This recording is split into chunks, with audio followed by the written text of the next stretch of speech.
Эмне үчүн жөн эле отурсаң, эч кимге тийишпесең деле келип сен национальный мындай бир разрез глаз или там скулы да там ушундай нерсеге асылышат деген көп ойлор келген, потому что мен кассада обслуживающий персоналсың да, кассада отурасың, анан жөн эле саламатсыңарбы, пакет керекпи деп ушинтип сурасаң эле мындай негативный отношение кылышчу эле да, жаман сөз сүйлөп, по-всячески задевать этип, оскорблять этип. Өзүнчө мындай трудностьтер болду, аябай эле жумушка эч ким албай, акча жок, жолго да акча жок, ушундай оорчулуктар болгон. На тот момент уже 3 балам бар. Эле бир группа бар экен, күч биримдиктеби, ушундай бир группага мени кошуп, анан мынакей ушул юрист кыз болот, кыргыз кыз, суроолоруңарды берсеңер болот деди эле. Ошол күнү түнү бою уктаган жокмун. Суроолорду жазып атышат, чалып атышат. Кээде ыйлап да жиберчүмүн, алар ыйласа күнөөлүү эместигинди тастыктап. Ушинтип аябай оор болду, действительно мындай эмоциональный болду, аябай көп экен. Биз биякта именно уголовный жазага тартылгандар. Ошондон кийин өзүң жашооң өзгөрдү, балким биздин азыр ошондой мамилелерге туш болуп жүргөн биздин жердештерге сабак болот. Жооп бербей койгондон уялчумун. И сразу ошо суроо берер менен кодекс жанагы именно ДТП боюнча же болбосо да бир семейный болсо сразу эле ошол кодексти ача коюп, окуп отуруп, анан ошо эми мындай ар тараптуу юрист болгонго себепкер болушту. Штраф алгандан кийин аны төлөбөсөң деле баары бир кара тизмеге кире турбайсыңбы? Таксист спокойно жашынакай айдап кетип баратса, ГАИ токтотот дагы бир штраф жазып коеюнчу дейт да. Жөн эле. Анан тиги ладно, жазсаң жаза бер, тиги пассажирларым бар деп, за ремень или за что-то еще жазып коет. Анан такси алам деп машина алып алдангандар өтө көп да. Мен аябай көп. Бул ортомчулар ушу машина чыгарып беришет дагы, под выкуп деп коет. Выкуптун договорун түзүшөт, ошону менен иштейсиң деп. Анан ошо выкуптун договорунда биздикилер эми көрдү, документи бар экен деп ойлошот дагы, ошо договорду кол коюшат, все, төлөй беришет, ай сайын төлөй беришет. Анан уже ошо машинаны уже чыгарарга мал келгенде, булар бир проблеманы чыгарышат дагы, машинаны токтотуп кой дешет. Бир күнөөлүү кылышат да обязательно.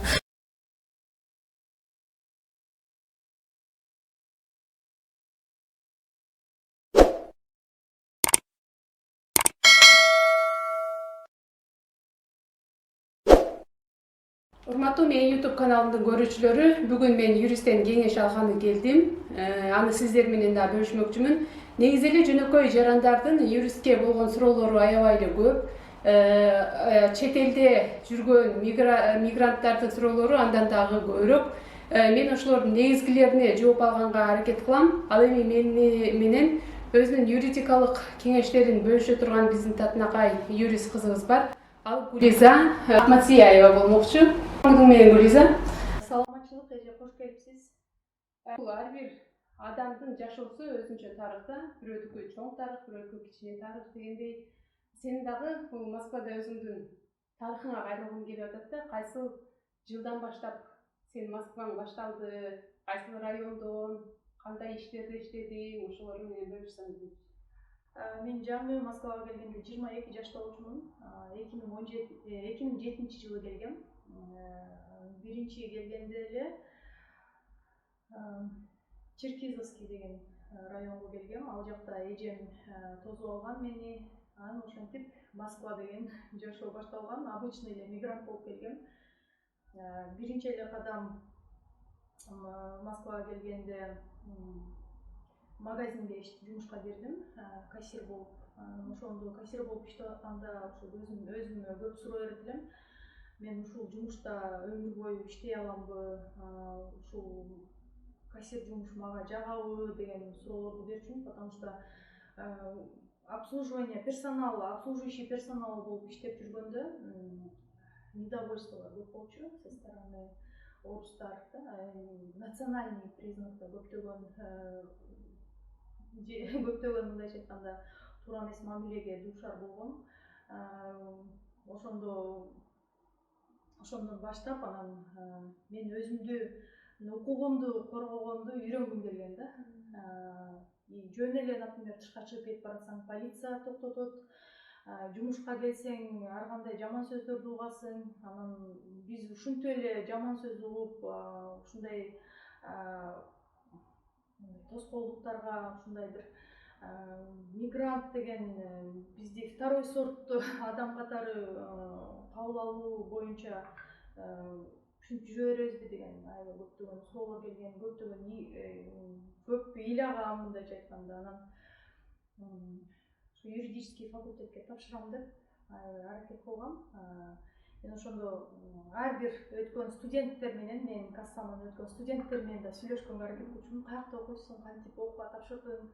Андан мурун эми кыргыз студенттер менен, орус студент балдар келип калса, ошолордон сурайт элем, каякта окуйсуң, кантип окууга тапшырса болот биякта, кайсы университет жакшы ушу Москва шаарында деп ушинтип ар биринен сурап эле эметөрчүмүн. Владыкино деген райондогу Перекресток деген магазинде иштегем. Анан ошо райондогу бүт баары менен таанышат эле. Анан ошолор айтышат эле, Лиза, бул негизи окууга тапшырам десең, именно российский вуздарды выбирать эт. Потому что көпчүлүк вуздар эми не аккредитованный или там частный болуп кетет. А сен государственный университетке тапшырсаң, у тебя больше возможностей будет. Все-таки он ценный деп ошентип советтерин айтышкан. Анан мен ошондо РГСУ деген университет тандагам, Московский государственный социальный университет. Ал Сокольники деген метродо жайгашкан. Магазинден ночко жумушка которулуп, день болсо окуйт элем. Аябай уйкудан көп эме страдать эткем, уйкум келет эле параларда отуруп. Бирок ошого карабастан мындай кыйынчылыктардан баштан өтүш керек да, кыйынчылыктар. 3 остановка жөө жүрөт элем, жол кирени үнөмдөп, кышында кыйналсам да тиги кроссовка менен чуркайт элем. Ошентип жүрүп, дипломумду алганда аябай сүйүнгөм. Дипломумду алып, сразу эле мени ушундай жумуштарга алып кеткен деп ойлогом, бирок тилекке каршы эч ким жумушка алган жок мени.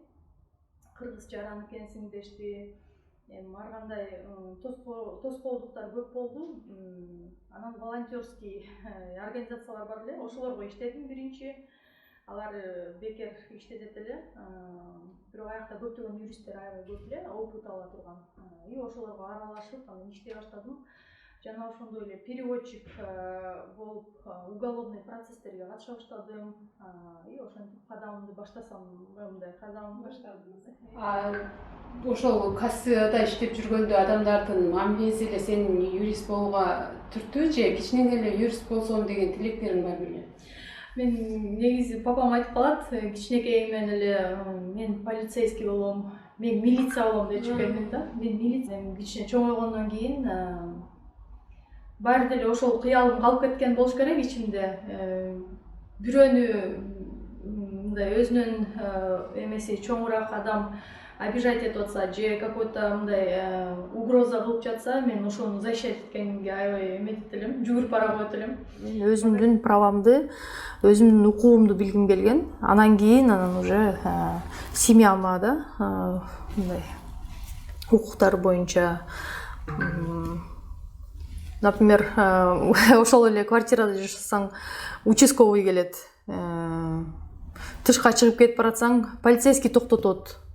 Жумушта отурсаң, орустар келип ар кандай жаман сөздөрдү айтып кетишет. Ошонун баары ушундай бир повлияло десем да болот. Анан ошо университетке тапшырып, кандай оорчулуктар болсо деле ошо окуганга аракет кылгам. Ошо университетте окуп жана дипломду алып алсам, анан буюрса иштейм деп.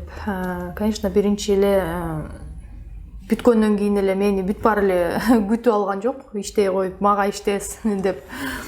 Өзүнчө мындай трудностьтер болду, аябай эле жумушка эч ким албай, акча жок, жолго да акча жок, ушундай оорчулуктар болгон. На тот момент уже 3 балам бар.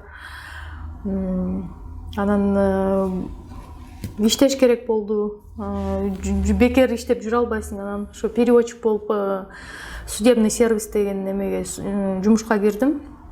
Аяктан эмелерди уголовный преступниктердин эмелер которуп берет элең. Кыргыз тилден орус тилге, орус тилден кыргыз тилге, ушундай мындайча айтканда мост между ответчиками и сот менен. Аябай оор, действительно аякта ответственность өтө чоң.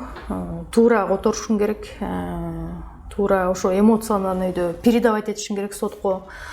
Кээде ыйлап жиберчүмүн, алар ыйласа күнөөлүү эместигимди тастыктап, ошентип аябай оор болду, действительно мындай эмоциональный болду, аябай көп экен. Биякта именно уголовный жазага тартылгандар. Кээ бирлери эми действительно ошол билип туруп кылмыш ишине барган болсо, кээ бирлери билбестиктен, кокустуктан, ушундай Россиянын закондорун көп түшүнбөстүктөн ушундай нерселерге илинип калгандар аябай көп экен. Эмоционально мындайча айтканда переживаниялар болгон башымда, анан кийин уже как к работе начала относиться. Ошондо эле ошо волонтерский эмелерде иштеп, организацияларда иштеп жүрдүм. И бир коллеги адвокатовда иштедим, орустар менен. Ошентип эми көбүнчө эле ошо орустар менен иштерди алып бардым. Анан кыргыздарда проблема жок деп ойлогом вообще, мындайча айтканда. Анан ошо волонтерский жумушта иштеп жүргөндө Өзбекстан посольствосунда АВТМ ачылган. Ошо АВТМге Өзбекстандын посольствосуна ошо миграционный юрист болуп кирдим. Кичине болсо дагы мага чоң мындай эме болду. Ошо Өзбекстан посольствосунда иштегенчи мындай бир чоң кадам десем да болот. Өзбектер менен келип тиги заявленияларын жазып берет элем, жанагы жумуштан зарплатасын албай калган боюнча. Өзбекстандын жарандардын проблемасы аябай көп экен биздикине карагандачы. Өзбек тилин да билесиңби? Өзбек тилин билбейм. Болгону сакын гапыр дегенди үйрөнүп алгам. Анан тигилер шашпай айтып берет эле проблемасын. Анан мен тиги заявлениясын жазып берет элем. Эми в основном эле көбүнчө ошо по зарплате келишет эле. Ушундай зарплатамды албай калдым, ушинтип алдап кетишти депчи. Алар ыйласа кошо отуруп алып ыйлайт элем алар менен. Ошентип кичине болсо дагы мага чоң бир эме болду, ошо Өзбекстан посольствосунда иштеген. Андан кийин ал жактан уже өзлөрүнүн сотрудниктерин собирать этишти, өзлөрүнүн жарандарын алышты. Андан кийин уже как бы в коллегии адвокатов стала работать. Бир кыз менен жолугуп калсам, ал кыз айтып атпайбы: "Сен кыргызсыңбы?" деп. "Ооба" десем. "Кыргыздардын проблемасы көп, сен эмне үчүн орустар менен иштеп жүрөсүң?" деп айтса, таң калгам да, кыргыздардын проблемасы жок. Патент төлөшпөйт. Болгону трудовой договор менен официально иштесе болду. Евразийский экономический союздабыз. Койчу, каяктагыны айтпай деп коем ага. Анан кийин эле бир группа бар экен. Күч биримдиктеби, ушундай бир группага мени кошуп, анан мынакей ушул юрист кыз болот, кыргыз кыз, суроолоруңарды берсеңер болот деди эле. Ошол күнү түнү бою уктаган жокмун. Суроолорду жазып атышат, чалып атышат. Мен ошондо көйгөй жок деген кыргыздарда көп бекен көйгөй. Аябай таң калгам. Мындай көп проблема болуп кыргыздарда, действительно аябай көп. Анан мен миграционный юристмин деп эле только миграция проблемасын айтып туруп алсам, болсо андан дагы көп мындай семейный какие-то проблемы, насилие, ушундай да кайрылгандар көп болду. Анан юрист болгондуктан баарына жооп беришим керек. Жооп бербей койсоң, как-то бизде мындай менталитет, ой, юрист болуп ошону билбейт деген эме келеби деп жанталашып, кыргыздар эле мен айтканда өзүбүздүн эле жарандарыбыз мени сделали юристом именно вот сейчас, какая я есть. Ар тараптуу юрист кылып воспитывать этип алышты да. Ошол эле кыргыз эжелерибиз, байкелерибиз ар кандай суроолорду берип отурушуп, ар тараптуу юрист болдум деп эсептейм өзүмдү, потому что жооп бербей койгондон уялчумун. И сразу ошо суроо берери менен кодекс жанагы именно ДТП боюнча же болбосо да, бір семейный болса сразу эле ошол кодексти ача коюп окуп отуруп анан мындай атараптуу юрист болгонго себепкер болуш керек. Ол штрафтар боюнча дагы биздин жарандарда аябай көп суроолор болот да. Бул штраф алгандан кийин аны төлөсөң деле баары бир кара тизмеге кире турбайсың да, ушундайбы? Бул 26 статья 4 пунктка кирет. Бул 2019 жылы силасына кирген да. Мен ошондо как раз ошо в коллегии адвокатов иштеп жүргөм. Ошондо айткан: Гулиза, передай своим мигрантам, чтобы на себя не оформляли машину, чтоб штраф албасын деп айтканда, ушундай бир страшный закон киргизип атат. Наличие 2 штрафов в течение 3 лет, автоматический запрет на въезд. Это ставит компьютер деген да. И деп хорошо, я передам деп ошенткен болчумун. Эми ошол нерсе азыр аябай күчүнө кирди да. Мына 2020 жылы билесиңер карантин болду. Карантин убагында адамдарды жанагы электронный эме менен гана чыгарып калышты да. Электронный эмең жок, тышка чыга албайсың, үйдө отурушуң керек деп. Ошондо эле бизди уже тизмеге алып койду. И база ЦБУДИК деген бар, центральная база иностранных граждан. Ошол базага 14 базаны соединять этип койду. То есть ГИБДДнын базасын, полиция, да, там еще там Мосгортранс. И любой штраф, где получает мигрант, ошол базага түшөт автоматически, ошо ЦБУДИК базага. 2 штраф болду, автоматизированно ошол запретке коюлуп калат. То есть ошол биздин жаран билбей эле жүрө берет запрет экенин. Азыркы тапта Штрафын төлөп коет, мен төлөп койдум, закон бузган жокмун деп. Азыркы тапта 900 000 киши запретте. По официальным данным МВД 900 000, элестеткиле. Ошондо чуть ли не каждый второй мигрант, который такси айдаган или жөн эле жана маскадан штраф алган баары кирет, бүт ошол базага общий кирет. И ал штрафтарды эч ким жок кыла албайт. Төлөсө дагы бияктан именно факт нарушения менен кетет да. То есть фактически у тебя штраф есть, төлөдүң төлөбөдүңбү, автоматический запрет на въезд. И көпчүлүгү Кыргызстанга барып анан келатканда билип атышпайбы запретин. Билетке да билип атышат. Мына азыр ортомчу адвокат юристтер да пайда болгон. Запретинди снимать этип салабыз, бат эле оңой эле депчи. Основаниясы жок деле баарын деле ала беришет. Независимо. Основаниясы барлар гана эмесин сот аркылуу ушу запретти снимать этип алат. Бул основание это связь с Россией болуш керек да. Какие это связи? Это родственные связи. То есть мамасы, папасы РФ болуш керек. Балдары РФ жарандыгы болуш керек. И аялы РФ жарандыгы болуш керек. И он при наличии этого даже официально иштеш керек. 2 НДФЛ жана налог төлөп жүргөн болуш керек да ошо жаран. Соттун ошону да обращать стали внимание. А как он тут находился? Легально ли находился депчи? Анан көпчүлүк эле биздин жарандар ушу трудовой договорду сатып алышат экен. И трудовой договор сатып алган ал базада жок да. Налог төлөнбөйт соответственно. И ошол деле статистикага какой-то минус алып келип атат да. Бүт эле покупной да. Анан Россия көрүп атат да, что кыргыз жарандарынан эчтеке түшпөй атат. И сейчас вот придумали дактилоскопию, фотографирование и медицину.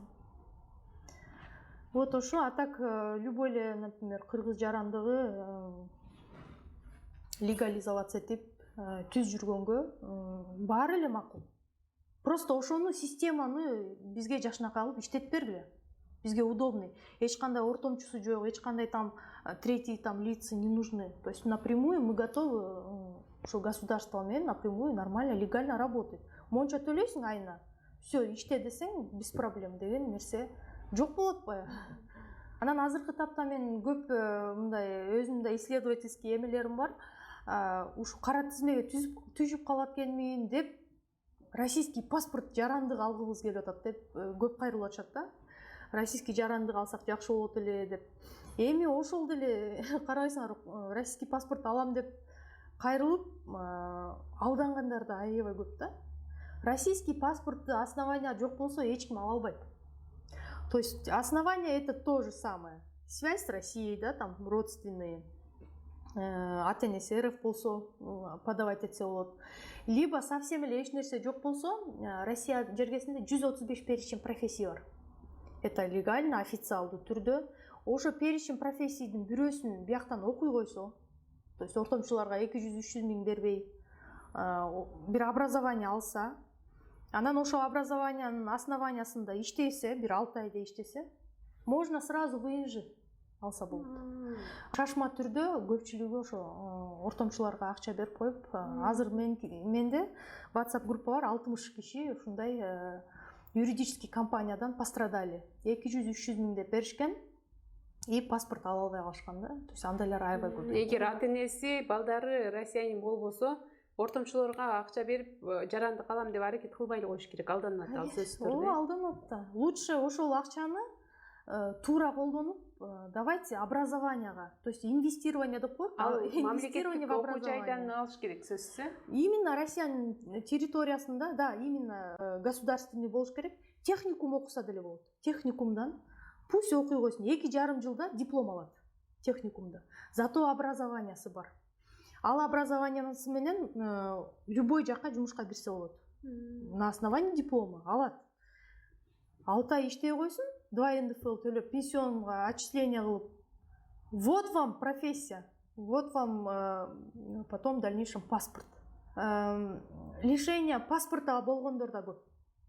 То есть многие не понимают, тиги досум алды паспорт, бул деле алды, алып атышат го, эмне там фальшивый деле жана документтерди берип деле алгандар бар экен го деп. То есть это ошибочное мнение, да? Бизде көбүнчө мындай бузук телефон деген көп иштеп кетет да. Например, мага вот 15 киши кайрылды, Псковский областтан паспорт алышыптыр. И через суд у них забрали эти паспорта. То есть ошол паспорт тапшырган маалда бир справкасы фальшивый болгон. Либо ал күйөөсү жок болгон, күйөөсү бар деп жазылган. То есть это в конце концов мындай бир жаман нерсеге апарат да, любой фальшивый нерсе, любой нерсе. Судебный иш. Конечно, анан в дальнейшем паспортты как 2x2 алып коет. Лишают паспорт. Элестеткиле. Анан зачем вот такие вот какие-то пути выбирать сомнительные? Лучше мындай өзүңөрдүн эмеңерди билип, мындай туура жолду тандаганыңар жакшы. Баары бир документ менен туура эмес иш апаргандар рано или поздно камалат. Ортомчулар да бар да, көпчү кыргыздар. Ошо кыргыздар иштегенди туура эмес болуп атат да. Может ал билбей эле иштеп аткандыр. Орустар мененчи, ал паспорт алып беребиз десе, ал деле бирөөгө алданып аткан чыгар. Ал деле бирөөгө алданып аткандыр да. И тоже надо понимать.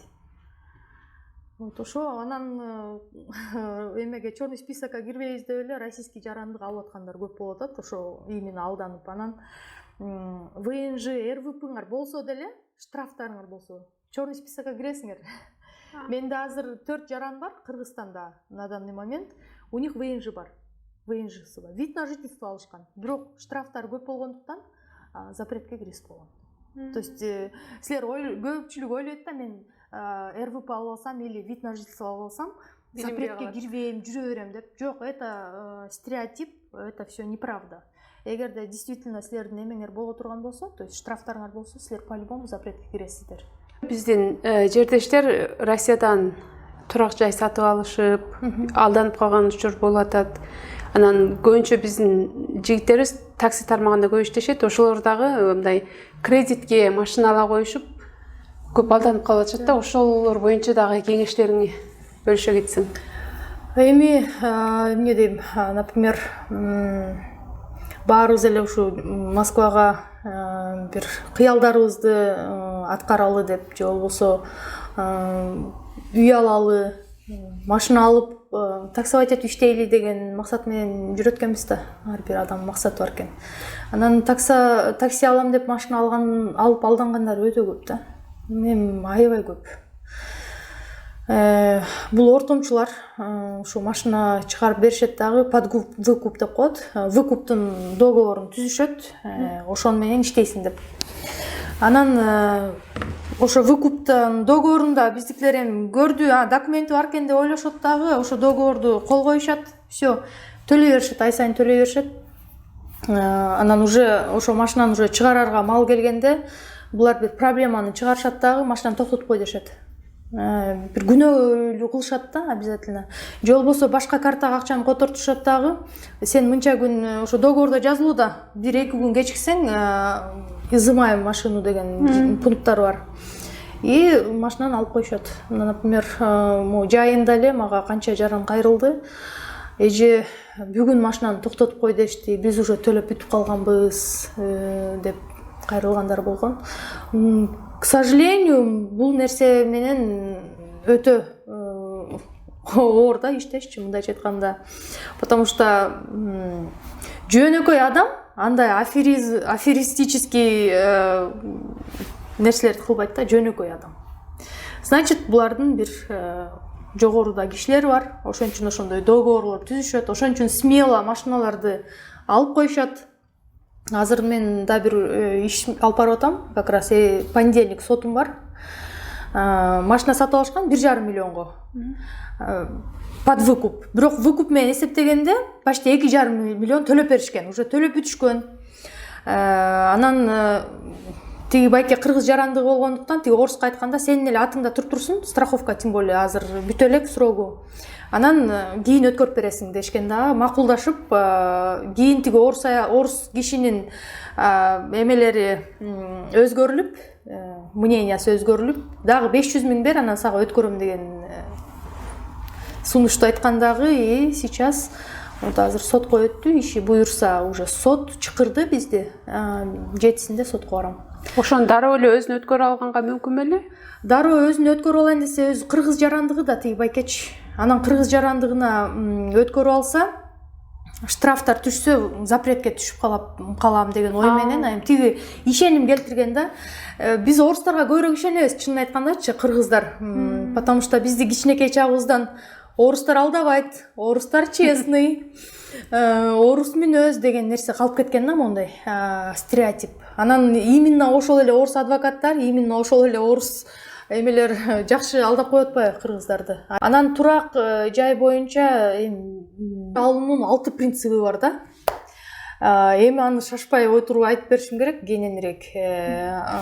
Принциптер көп квартира алуунунчу. Эми то, что законом не запрещено, все разрешено. То есть, например, кооператив деп айтып атпайсыңарбы, кооперативге алып берип атышат квартира деп. Бул закондон не запрещено. Это разрешено, поэтому алып берип атышат. Бирок ал кандай кооператив? Кандай жол менен алып берет? Ал строительный кооперативпи, же жилищный кооперативпи? Ошонун баарын просто договорлорун, уставтарын жакшылап карап коюш керек да. Кооператив не гарантирует очередь получения квартиры, он не гарантирует деген пункттары бар да. Поэтому надо ошол кооперативдин, ар бир кооперативдин өзүнүн уставын караш керек. А так у них одна цель силерге квартира алып берүү деген жолу. Анан ипотека, бул эми ипотека өзүңөр деле түшүнсөңөр керек, бул өтө кымбат. Мындай айтканда 5 миллион квартира алсаң, почти 12-15 миллион төлөп бересиң. 2 квартираны банкка подарка кыласың да, анан өзүң квартираңа төлөй баштайсың. Потому что там аунитетный платеж деп коет. Аунитетный, дифференцированный деп экиге бөлүнөт да платеж. Дифференцированный көбүнчө жилищный кооперативтерде колдонулат. Аунитетный бул потребительский кредит, то есть ипотекада. И всегда там, конечно, высокие ставки, высокие проценты. Эми алдоочулук жолдорун айтып, схемаларын айтып отурсам өтө көп. Ал страдать эткен кишилер да көп, алдангандар да көп. Квартира алуу өтө оор да. Юридическое сопровождение сделки деп коет да. Бул юридически полностью квартира канчанчы жылы салынган, ошо салынган квартиралардын земельный участок канчанчы жылы сатылып алынган, бул кимге караштуу, даже земельный участоктон өйдө текшериш керек. Не только квартираны, а земельный участоктон өйдө, который построен вот этот дом, да.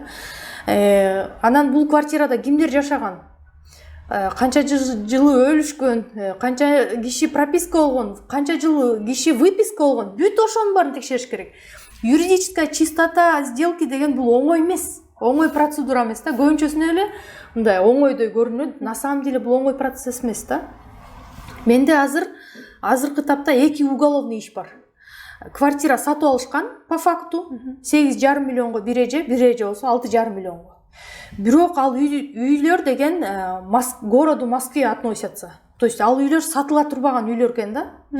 Алар мошенниктерге кабыл алышкандагы ошол үйлөр через банк сатылып кеткен. Банкты көпчүлүк ойлойт да, ушу банк текшерет деп. Банк деген определенный гана документтерди текшерет. Определенный гана аларга эмне и главный ипотека берсе болду. Төлөп беришкен акчасын, 1 жылдан кийин ошо уже выселение деп келген да, квартирага уж через суд. На каком основании вы купили эту квартиру деп бүт уже судебный менде документациялардан. Например, жалгыз кемпирлер каза болуп калат го. Ал үйлөр автоматически государствого өтүп кетет да. Анан мошенниктер ошол үйдүн документтерин даярдап туруп сатып ишкен да. Анан кыргыздар барып сатып алган. Ал кыргыздар юристтери жок эле барган, риэлторлору болгон. Ал риэлторлор деле жакшы караган эмес. То есть ответственности они не несут такого, да?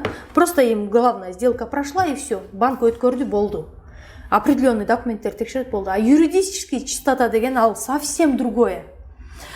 Бизде ошол понимание болуш керек. Юридический чистота сделки бул от начала до конца ошол юрист полностью үйдүн документин текшерет. Только үйдүн демек банктын өзүнүн сунуштаган юристине көптелишине бергенге болбойт экен да бул жерде. Алар банктарда деле үстүртөн эле карайт экен да. Алар үстүртөн эле өзлөрү ошо жана ипотечный брокер деп коет. Ошолор эле да аякта. Ошолор өзлөрүнө тиешелүү гана документтер текшерет. А полностью юридический эмени текшербейт. Например, бирөө түрмөгө түшкөн болсо, ошол үйдү сатып алган болсоңор, ал түрмөдөн чыгып келгенде не имеет право ошол үйгө жашаганга. А көпчүлүгү ал эмени карабайт. Профсоюз мигранта атында дагы юрист болуп эмгектенем. Ал профсоюз мигрантов эмне иштерди алып барат. Биз бекер жардам беребиз эме боюнча, зарплатасын ала албай калгандар боюнча. Мен ишенбесеңиз телефонум жарылайын деп калат. Ошо зарплатамды ала албай калдым дегендер аябай көп экенин мен унчалык түшүнгөн эмесмин да. Действительно аябай көп экен. Только по зарплате гана отуруп алып эле иштешиң керек экен. Бир эле фирмада 5-6 киши же болбосо 10 чакты киши же 70 киши иштегендер бар экен. Бүт бар тең зарплатасын ала албай калган. Неофициально иштешкендер, бирок официально иштегендер деле бар. Фальшивый документ берип койгон да, көбүнчөсү договор. Анан мен стараюсь сразу работодательге звонить этип, от профсоюза мигрантов чалып сүйлөшкөнгө аракет кылам, диалог какой-то некий кылганычы. Потому что судебный процесс, жанагы трудовая инспекция ушундайларга бергенде баары время кетип калат да. А тиги болсо кыйналып эмесин төлөй албайт, например, квартплатасын. И поэтому стараюсь диалог кылып сүйлөшүп зарплатасын алып бергенге.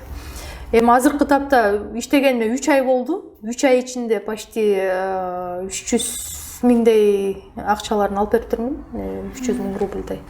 Кредит алып, анан төлөй албай жүргөн жарандарыбыз аябай көп да, төлөй албай калып, анан Кыргызстанга кетейин десе кетирбейт аларды. 2-3 жылдап бара албай калгандар бар. Ошолордун да жолу барбы мындай чече турган? Эми ал жол только российский жарандыгы барларга. Российский жарандыгы барлар пользоваться этсе болот. Бул банкротство, процедура банкротства деп коет. 2015-жылы закон чыккан. И это на сегодняшний день успешно применяется Россия жергесинде. Банкротствонун 2 түрү бар, реализациянын, реструктуризация деп коет. Ошонун экөөсүнүн кайсы бирөөсү туура келе турган болсо, ошо менен иштеп кетсе болот да. Ошо жардам берип, банкротство кылып жапса болот. Бул банкротство менен мен иштебейт деле болчумун. Эми то же самое элдер кайрылып, пенсионный возрастта бир эже келип калды, апа десем да болот. Мамам менен теңкен. Ыйлап ошо айтып калды, ошо туугандары бүт российский жарандыгы бар үчүн кредиттерди ала беришкен анын атына. Анан бүт баары эле Кыргызстанга кетип төлөбөй коюшкан да. Ал 1,5 миңден ашып кеткен, 1,5 миллиондон ашып кеткен. Эми ал пенсиядагы эже төлөй албайт да. Анан ошентип ошо эже менен иштеп отуруп эле мына азыркы тапта уже почти 4төн ашык кишинин ишин жаап бердим. Банкротство менен иштегениме даже 1 жыл боло элек. 8 ай болду десем болот. 8 ай ичинде 4 кишинин банкротствосын жаап бердим. Эми ал крупный суммалар да. Миллион, 1,5 миллион, 1 миллион 200, бирөөсүнүкү 800 миң. Банкротство жапканда бир негиздер болобу же кредитти алып эле анан сага кайрыла берсек болобу? Жаап бериңиздер. негиздер бар, потому что жакында эле бир кыз келди, банкротство кылып жаап бергилечи, 2,5 миллион карызым бар депчи. Анан сураштырып, анкета толтуруп отурсам, атында деген 6 грузовой машина бар экен. Эми ал в этом случае жаппайт. Потому что атында жакшы эле машиналар бар, үйлөр бар да, ушундай. Андай эмеде жаба албайт. Эми процедура өзүнүн эмелери бар, нюанстары. Талаптары. Да, а так, если позволяет вот эти нюансы, бат эле жаап эметсе, бүтүрсө болот иштердичи. Күндө биздин жарандардан көп эле кайрылып атат, ошолор менен иштешип атып, эмнелерди байкап атасың биздин жарандарга? Эмнелер жетишпейт экен? Биздин жарандарыбызга баары жетиштүү. Акыл десең акыл эси бар. Орус тил десең орус тилди суудай сүйлөшөт. Бүт баары жетиштүү. Просто ынтымак гана жетишпейт биздин жарандарга. Ынтымак, только ошо ынтымакка эле чакырат элем баарыбызды. Анан воспитание дейин десең биздин ичибизде бар да воспитание, то есть уялуу сезимдер, жарыкөрдүк, ар бир адам, ар бир эмебизде бар да. Анан даже кечиримдүүлүк, ушундай нерселер баарыбызда бар. Бизге гана только ошо ынтымак гана жетишпейт. Ошо биз ынтымактуу болсок, мы непобедимы да. Действительно. Баары наоборот завидовать этет бизге. Узбекстан посольствосунда иштегенде деле алар айтышат эле, кыргыздар кыйынсыңар деп. Таджик эме юристтер менен да иштеп калдым, алар деле айтат эле, кыргыздар кыйынсыңар. Силер молодцы, блин, силерге сонун жыргал, сонун шарттар бар депчи. Бизге, знаете, кандай завидовать этет. Биз ошону эметпейбиз да, колдонбойбуз да. Биздин президент ашыкча колдонуп жүрүп атат окшойсуз. Бирдек болсо эле биздин президент күнөөлүү дейбиз да. На самом деле баарыбыз ответственностью өзүбүзгө алсак, биринчи очередь да. Бирөөгө эмес. Там мен ушинтип калганыма, тиги күнөөлүү, бул күнөөлүү, ата-энем күнөөлүү, только не ты да. То есть обязательно өзүңдү күнөөлөшүң керек да. Биринчи очередь мен кайсы жактан туура эмес кылдым. Мен кандай адам болушум керек, кандай эметишим керек деп. Мен атам көп айтат да бизге. Адам дейт, кечинде жатарда өзүнө 70 суроо бериш керек дейт да. Бирок ошо 70 суроо аздык кылат экен да, элестеткиле. 70 суроо өзүңө. 3 эле суроо менен бүтүп калат го.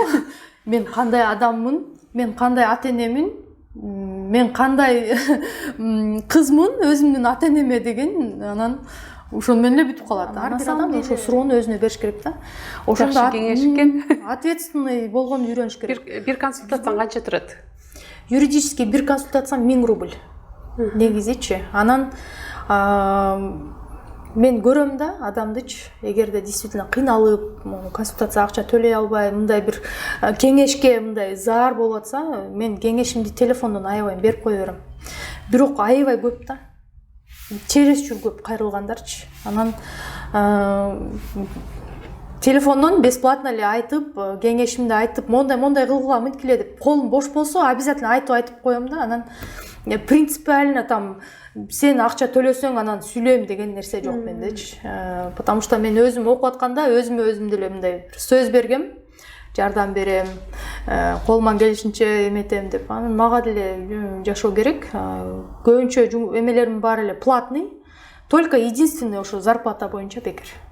Консультация кылганда мен конкретно айтам да, болот, болбойт, ар бир эмесин окуп чыгам. То есть ал клиент ушундай довольный болуп кете тургандай кылам да. То есть үстүртөн эмес. Мен деген көп айтып атам го, коллеги адвокатовто да иштегем. Алар бир консультациясына 15 000, 5 000ден жогору алат эле да. 5 000, 15 000ге дейречи. Бир эле консультацияга. Бирок алардын консультациясы мындай эле серый эле болот эле да. Мындай глубокий эмес да, потому что алар деген дальше должны же работать. Дальше айтышпайт да, мындай эле кичинекей эле эмесин айтып коюшат, болду. Мен аларга салыштырмалуу өзүм жеке оюм, консультацияны мен аябай глубокий берем да, потому что көрдүңөр го, консультация бир эле киши келет дагы 5 консультация алып кетет да. Болгон проблемалардын баарын чечип, бүт проблемасын айтат, бүт проблемасын жооп алып анан кетишет да. То есть довольный кетишет да. Анан, конечно, мен консультацияга акча алам. Рахмат Гүлиза, убактыңды бөлүп бизге өзүңдүн кеңештериң менен бөлүшкөнүңө. Урматтуу көрүүчүлөр, бүгүнкү маегибиз сиздер үчүн пайдалуу жана кызыктуу болду деген ойдомун. Эгер сиздерде кандайдыр бир суроолор, каалоо, тилектер болсо, сөзсүз комментарийге калтырып коюңуздар жана биздин каналга катталып коюңуздар. Урматтуу достор, ушундай маектер көп болуп турса деген жакшы менин да сунушум бар. Анткени адамдарга көбүрөөк мындай бир ушундай маектешүүлөр болуп турса, адамдарга дагы өзлөрүнө бир нерсе алышат да, ошол маектенчи өзлөрүнө тиешелүү. Анан может в дальнейшем тоже ушундай бир жакшы кыргыздарга жардам берүү же болбосо жакшы бир мындай эмелерди ачуу, Алдыга умтулуу. Да, кандайдыр бир алдыга умтулуу нерселер пайда болот. Особенно биздин жаштарга.